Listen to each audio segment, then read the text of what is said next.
Howdy YouTube, Siam here. So I've put out a few videos recently which has basically shared my understanding of the markets and why I see basically a freaking shit show coming in the housing market, property, stocks, everything pretty much. And so instead of replying to each and every question, because a lot of them are the same, I thought I'd make a little video just literally answering each one. And yeah, hopefully it should help.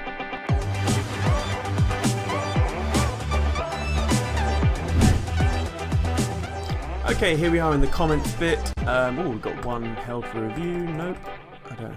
Just refresh. One. Okay, there's some sort of glitch. Anyway, what I will do is let's just zoom in so you can all read the questions as well, one by one. Okay, so here we go. First one from Wartits.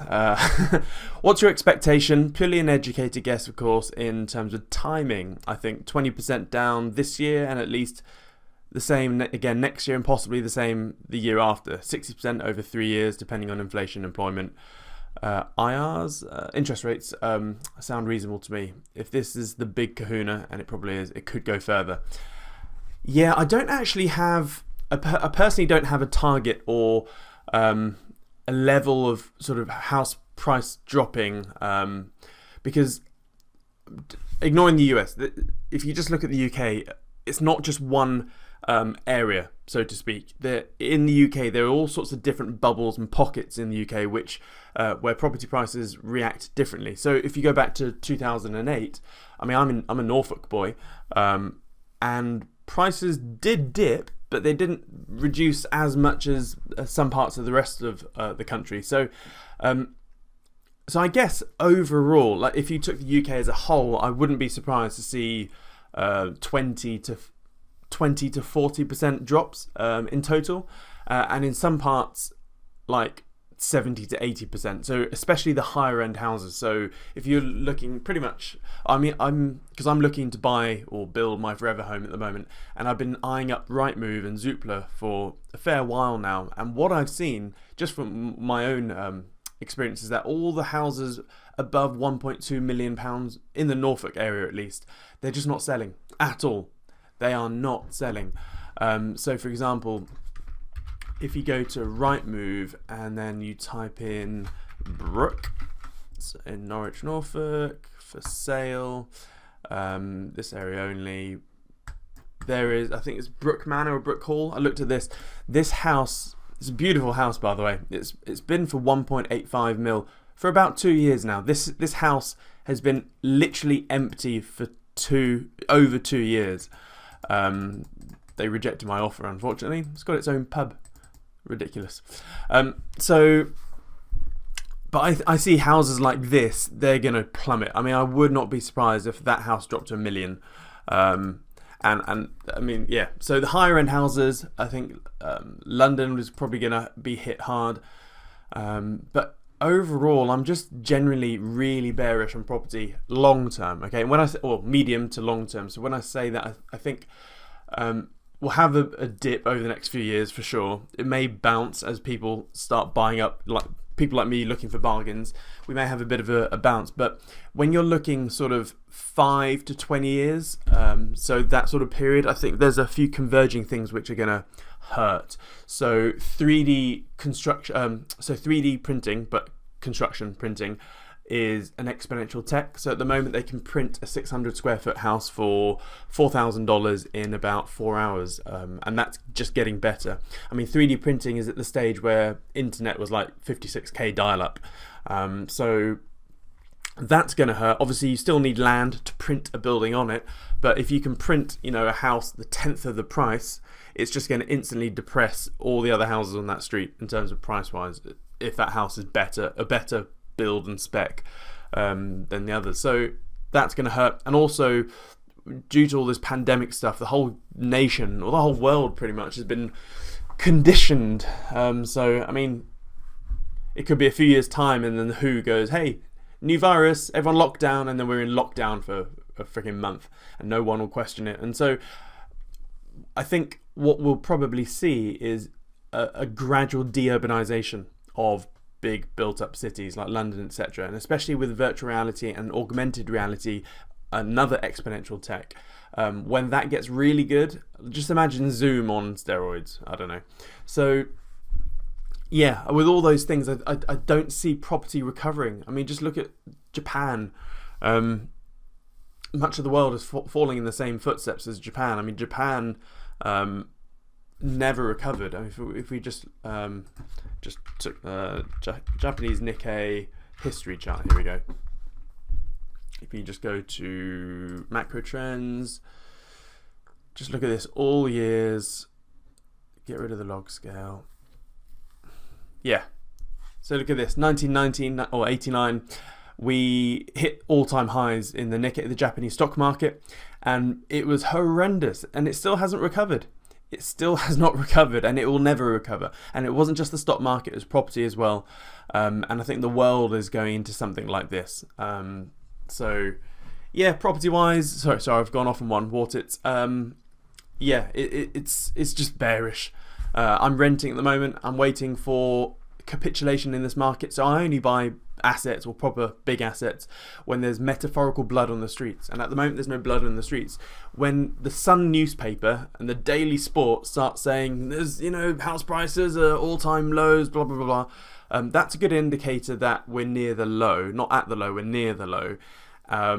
Give it, I don't know, 6 months after that, then you'll probably get some nice bargains, or even nicer bargains. But really, for me, I see interest rates rising eventually, because it's the global bond market that dictates bond interest rates, not the Bank of England. Well, they do a little bit, but it's the global bond market that really decides. So what will happen? I see interest rates rising, killing loads of people financially. Mainly it's the middle class that are going to be absolutely wiped out. So yeah, basically a year after rising interest rates is probably we're going to crater the market. So yeah, hopefully that makes sense. So Wartits again, cool, too. Thank you. So that it's going to be a housing crash at Puss. Yeah, I think it will.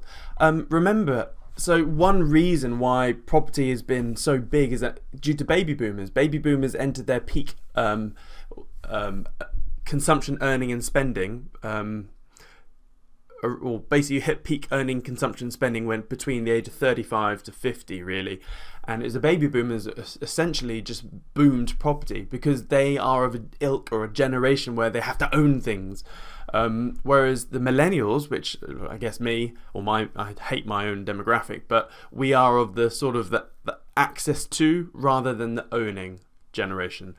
So hence why Airbnb, Spotify, all those sorts of businesses have exploded. So yeah, I think, I mean, most of Europe are renter nations. So it's only the US, UK that are the big house buying nations.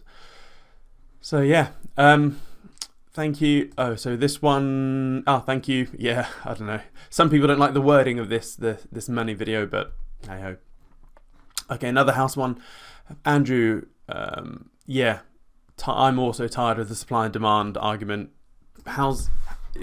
It's not like oil, like the oil debacle we're seeing at the moment. It's credit. Obviously, like house prices go up and down from mortgage issuance. As I said in that video, it's mortgage issuance, i.e. credit, availability of credit. And what we're having right now is the everything bubble. We're basically the sort of the unemployment and depressionary type effects of 1929. We're having also, I guess, a lost decade or two, like from the 1966 crash.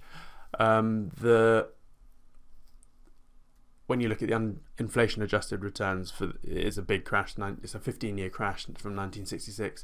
Probably we're having the speed of the 1987 flash crash, 2001 sort of tech deflation or popping, and again we're going to see another rearing of the ugly subprime mortgage collapse style of 2008. They're all rolled into one. We got like the corporate debt bubble, we got the energy junk bond bubble, we got the private debt bubble, we have pension bubble, student loan bubble. There's everything is a bubble. The auto loan, so auto back security bubble.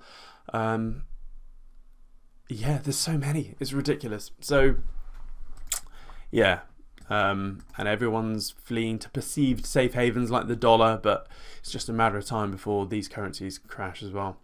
So thank you.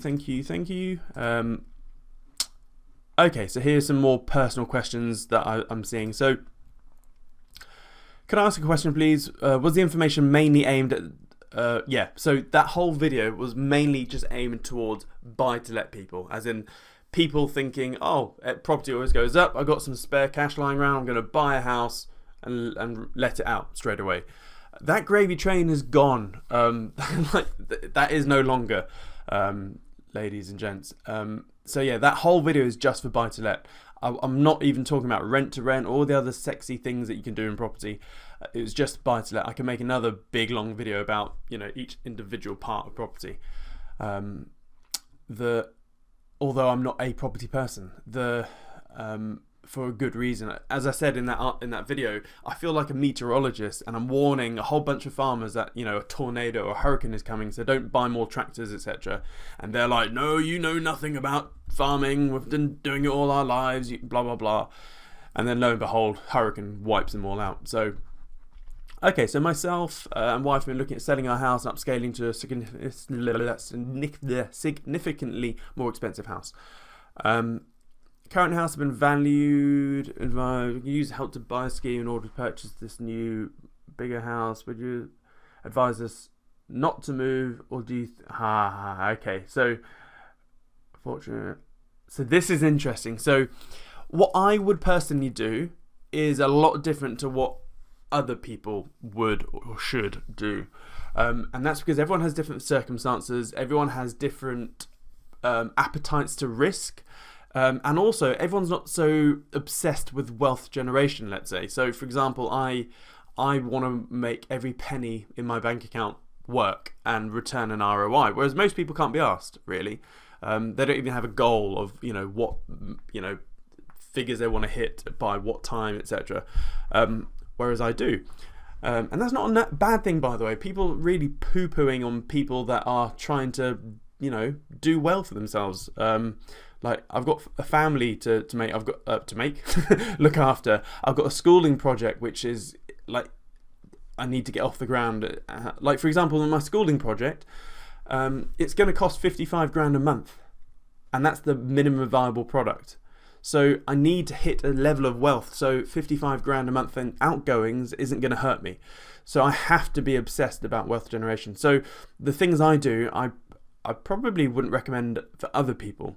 So, in reply to your question, Daniel, what I would do, again, I'm not saying you should or need to do this, is I would sell your house. We're at lockdown at the moment, so everything's frozen. No buying, no selling. And a lot of the reason is that if you complete, you're obligated to then buy the house, obviously, and people have a lot of income insecurity at the moment, so it's so basically the whole market's frozen. But when it reopens, I see a lot of people flooding the market. Well, not straight away, but I think it's gonna start to pick up cadence. So yeah, what I would do is I would sell. Let's draw this out actually, because hopefully we can get old Microsoft Paint open. There we go. So what I would do is sell, rent. Sell, rent for, I would say, a year. It's not ideal. I know some people probably wouldn't like the idea of selling, then renting for a bit, or more, a year plus maybe. Well, basically, I see, if I'm right, and I think I probably am, we are going to see a massive tumble in house prices over time. So yeah, basically, yeah, year plus, and then wait until the one appears, and you know what I mean by that. Like you'll find a house, it's massively at a massive bargain. It's more house for your money than you anticipated, and then by that, obviously, you need to get a mortgage. I don't see a mortgage issue down the line. I think once this all pops, this could appear during whilst they try and inflate the market a bit. So they may be offering 100% mortgages or whatever. But I would, whatever you do, when you do this, is fix the mortgage. So don't get a variable rate mortgage. Fix it for as low as you can, for as long as you can. So that's just an insurance policy. That's what I would do. And I would also, in parallel to this, so if we just move this over here, remember they're going to inflate everything. So I would basically acquire assets, non-inflationary assets, or assets which are not affected by an inflating currency supply. So things like Bitcoin. Bitcoin, let's just put, a starter for 10 would be Bitcoin, Ether, Monero, that's a privacy coin, ontology maybe. Just have a little basket. So cryptos, bullion, so gold and silver, mainly silver. People are obsessed with gold, but at the moment it's, I think, 113 to 1. So basically gold is 113 times more expensive than silver. The 5,000 year average for the gold and silver ratio is 15 to 1. So silver more than, have both, but have more silver plus gold. And have that. And then I would, whilst you're doing this, I would acquire revenue generating skills. So I would really recommend setting up a business, or try to set up a business. So the things you need to set up a business is that you need to understand how to drive traffic. So online marketing is remember, if you have a business, you need sales. How do you get sales? And you need leads. How do you get leads? Or more specifically, how do you control and scale your leads online? So I would get some online marketing skills. I would, in fact, here's a shameless, and it's not even shameless. Like if you're not doing the WAP, you're missing out on loads of content. So the wealth action plan. So I would definitely do that. It's like a Netflix, but for your business mind. So for example, if you just look at the contents here, so thewap.org contents. And I'm not ashamed to say this, because every single person in this country needs to know all of this content. If our kids knew this content, do this and do it with your kids. Like the world would be in a less shitty place if the public weren't so dumb and naive about macro investing. I know it sounds really aggressive, but the reason the middle class always gets screwed over is because the middle class don't learn.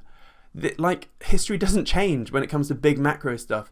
The middle class gets wiped out every freaking time because they know nothing about economics. If you knew how, just the basics of money and how money flows and the very basics in geopolitics or financial geopolitics, you'd be able to position yourself so you don't get hammered. So I'm going to be ramming this down my kids' throats and in my schools. So for example, like just look at all the content here. Basically how to convert an idea to profit. So you have basically just endless amounts of videos for business stuff, from demographics to, oh my god, we'll be here forever. This is literally an encyclopedia of everything. So all business basics in growth mindset, business basics in investing, everything about money. This section alone here is just invaluable for everyone, especially right now. Bigger picture in property, future tech, extra videos. Like the content is endless, and it's cheap as chips. It's like 27 quid a month. So that's that. So going back to this, that is what I would do in your boots. But I guess for most people, at the very least, the most important thing, if you're not going to sell your house and you're just going to ride it out and you don't care about negative equity, I would just simply fix your mortgage for as long as you can. Whilst interest rates are rock bottom, fix your mortgage. because that's just like an insurance policy. So that's that. Let's have a hope. Yeah, went a bit aggressive in there, but it's just frustrating because I see the same types of people moaning about the government screwing them over, the moaning, but they never get off their ass to do anything about it. They never change their own personal circumstances.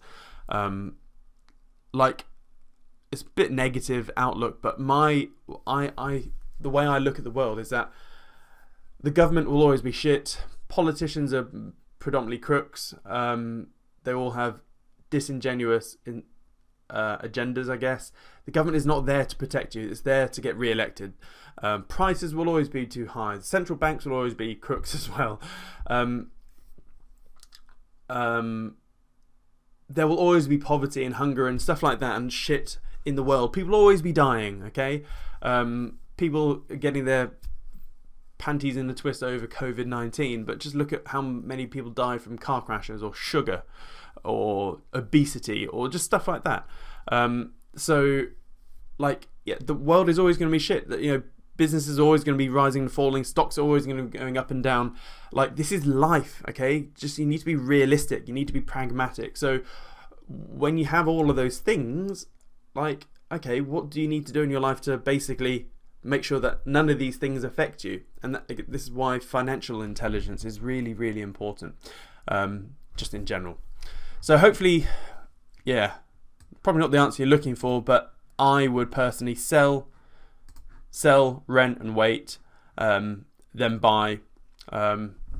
Fix your mortgage if you can, or buy outright. Not everyone can buy outright, obviously. So yeah, and increase your means. Yeah, and so basically setting up a business, and these are there just to, so basically cryptos and bullion is there just to go up when the central banks start printing like crazy. Like, remember, Bitcoin and bullion, there's only set amount, as in there's a finite supply. So if the currency supply like grows exponentially, all of that has to filter. You know, the price is a big old sponge that absorbs it all. So that's that. God, I need 22 minutes. Shit, I need to get a move on with this. When do you think interest rates will start rising? Not sure. I was thinking that next year, optimistic. We're facing economic. Yeah, I agree. This is the everything bubble. I don't have a. I'm not trying to time it. Because what I do know is this. This is typically what happens. So okay, let's just delete that for the moment. Get my pen out. So this is what happens nearly all the time when we have a big global crash like this. You have which scares. So I guess this is the scare. You then have the stimulus, the stim pump. So this is what we're seeing at the moment. But what happens is that eventually this really starts to fall big time, and then you have deflation, like a whiff of deflation. So deflation, and this is what scares governments and central banks. So you have mass unemployment, stuff like that, all-time high unemployment rates, blah blah blah. And so this is where they go nuts with stimulus. So they'll do helicopter money, all that sort of stuff, plus. And that then eventually starts big inflation or hyperinflation, depending on what country. So let's just put big inflation. Or runaway inflation, really. And then what happens with runaway inflation? They're we can't slow the economy down. What do we do? Rates. And this is when rates, the global bond, basically everyone becomes a shit borrower, or everyone's credit rating goes to the pan. So guess what? Rates, those that do want to lend, i.e. in the bond market, the global bond market, they'll lend, but the rates will then go through the roof. And then this, God, I haven't really spaced this out very well, have I? And then this is when property prices, so property then really falls. And then you have some sort of big reset at some point. And this could probably lead to a debt jubilee, where basically huge piles of debt are simply just wiped out.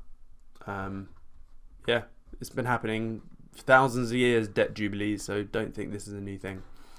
So yeah, that's that. Retail investor, no trading accounts, short the internet instead of short.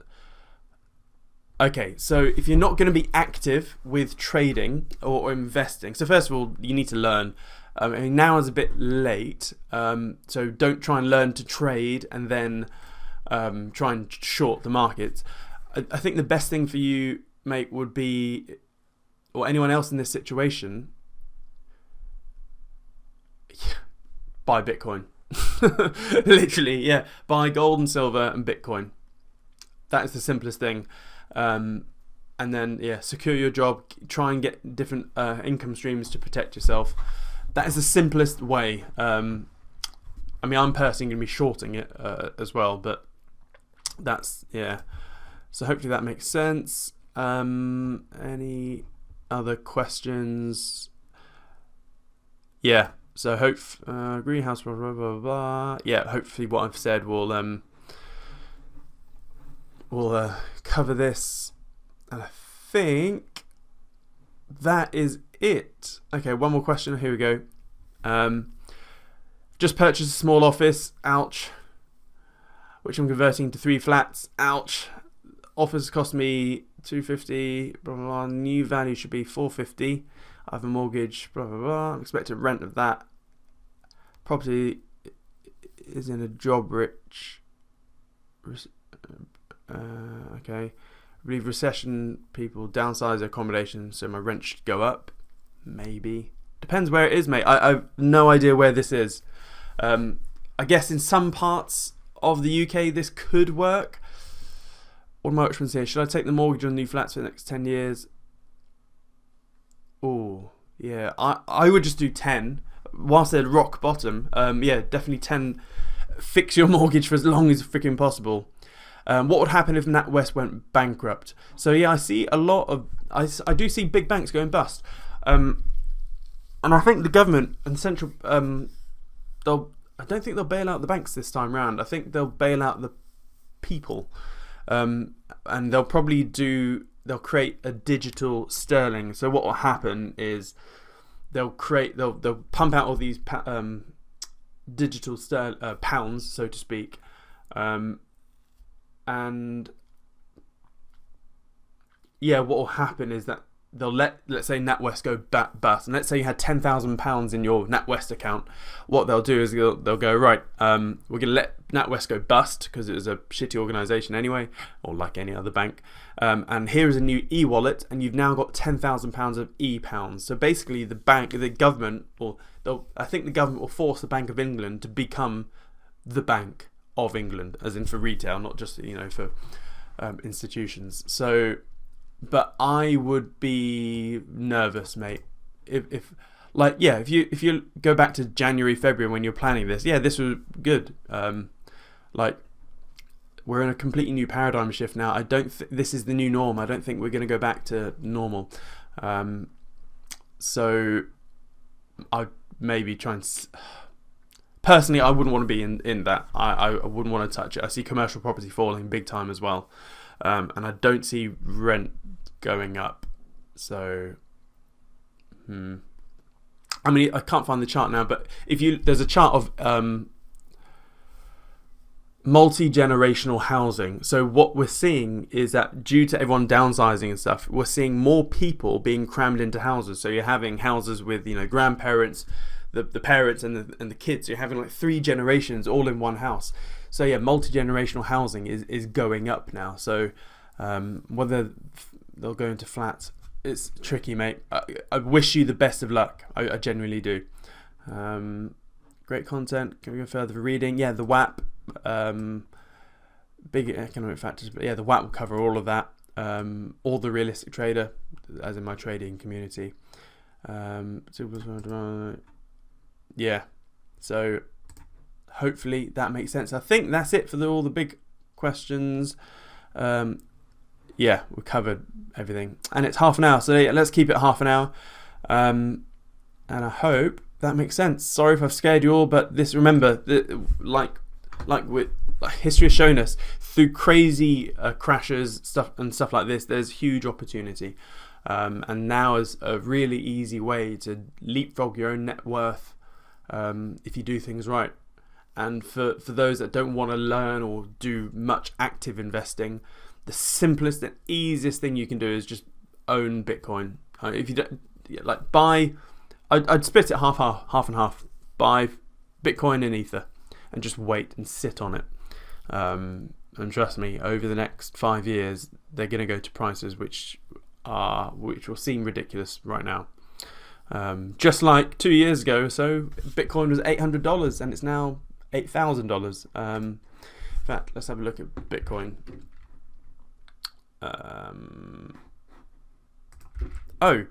Actually, yeah, before we go any further, I want to show, there was a question. Someone asked how to overlay Tether onto a Bitcoin chart, as in the market cap of Tether. You simply just go compare, type in USDT, and it's that market cap one. And then you'll see every time there's a Tether pump, Bitcoin goes up, yeah. But anyway, yeah, look at this. April 20, if I move my ugly face, yeah, Bitcoin was about $800, $900 in the beginning of Jan 17, and it's now 8,000. So yeah, it's just like $8,000 seemed ludicrous in 2017. You're going to see some ludicrous prices with Bitcoin. And yeah, in the meantime, I think it's going to crash. I see when stocks roll over and we see the equity market finally roll over, yeah, Bitcoin will probably go with it to begin with. Anyway, that's it. Hope this makes sense. See you later. Bye.